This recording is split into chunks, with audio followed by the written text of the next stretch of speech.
tucked away in the northeast, hidden within the crashing waves, rocky shores, and the fragrant pine trees. This city is often out of sight and out of mind, despite being quite the gem. Hello and welcome to Travel Overlooked, where we inform you of the most overlooked travel destinations, as well as a different perspective of the most visited areas of the world. In today's video, we'll be talking about none other than Portland, Maine. Located within Casco Bay, roughly 110 miles northeast of Boston, its fantastic harbor is nearer to Europe than any other transatlantic port in the United States. Situated on a peninsula 3 miles long and 1 mile wide, as well as another peninsula beneath it, Portland truly makes a superb spot for fishing, commerce, and even a strategic point for battle. Portland was first settled by the English in 1632 as a permanent fishing and trading village. At the time, it was called Casco Village. A couple decades afterwards, Maine was taken over by the Massachusetts Bay Colony and was absorbed into one large state with Massachusetts. Casco Village was promptly named Falmouth in honor of the city Falmouth, England. Falmouth experienced numerous attacks from the local native tribes in 1675 and in 1690. The natives combined their efforts with the French and completely decimated the village, which caused it to be deserted for over 10 years till it was rebuilt again. The city became bombarded with attacks by the Royal Fleet during the Revolutionary War of 1775, leaving 3/4 of the town reduced to rubble. Falmouth once again emerged from the ashes and constructed a lighthouse to warn off any incoming attacks. In the years afterward, one particular area that was nicknamed the Neck of Falmouth rapidly developed into a commerce port and shopping district. This event led the region into officially being named as Portland.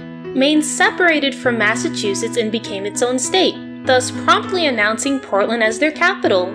During an Independence Day celebration in 1866, a great fire erupted which spread throughout the entire city at a fierce rate. This fire annihilated more than half the city, leaving more than 10,000 people homeless. The residents with resolve in their hearts made note of the event, and with determination rebuilt the entire city with brick structures. Many famous architects arrived to assist the city with their efforts, and helped design most of the architecture in Portland, meanwhile giving the structures a bit of a Victorian touch that you can still bear witness to this day. Due to their awe-inspiring designs, many of these buildings entered the National Register of Historic Places.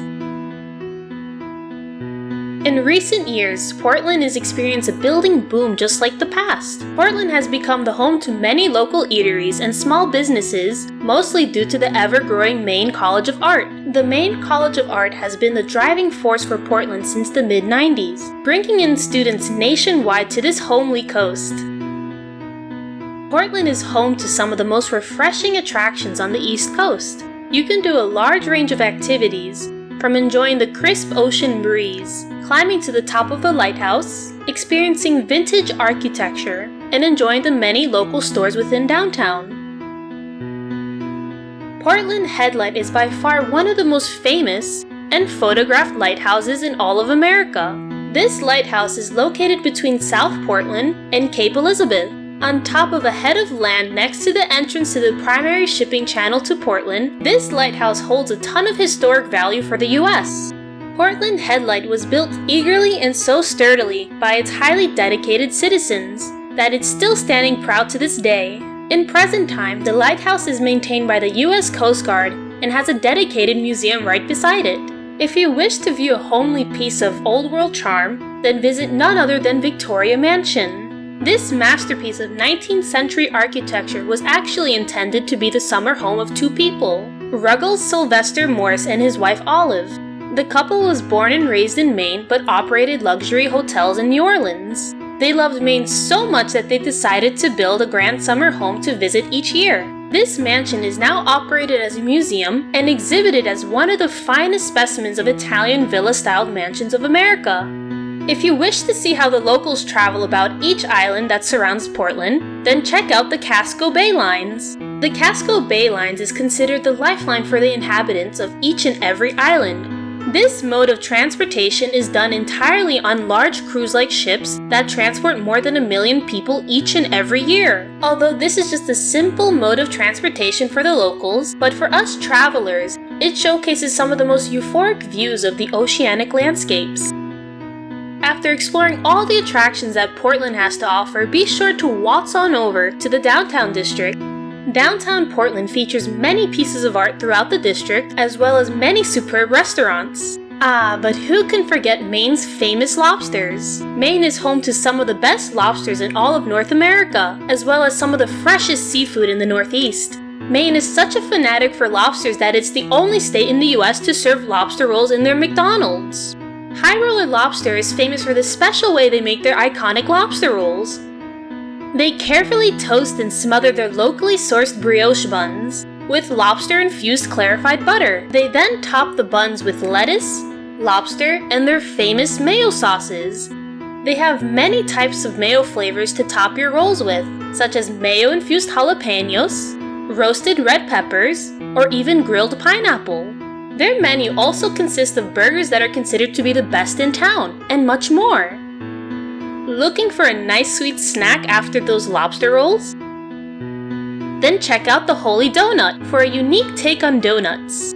Their donuts have a very special secret ingredient that gives their donuts extra fluffiness: locally sourced potatoes. Surprisingly, you can't get a single hint of potatoey taste in the donut. They have a wide variety of flavors that you won't be able to find in your local donut shop.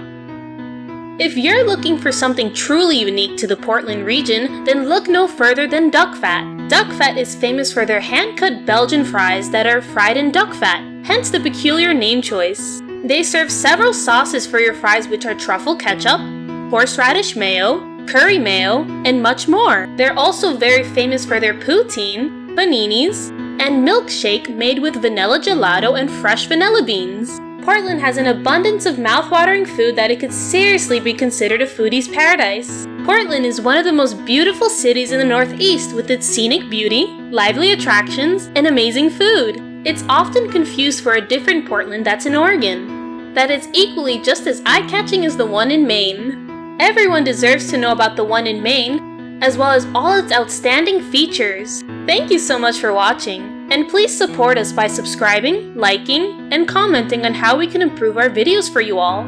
You can purchase our merch from the link in the description below. Stay tuned for the next video. We're uploading videos every week. Take care!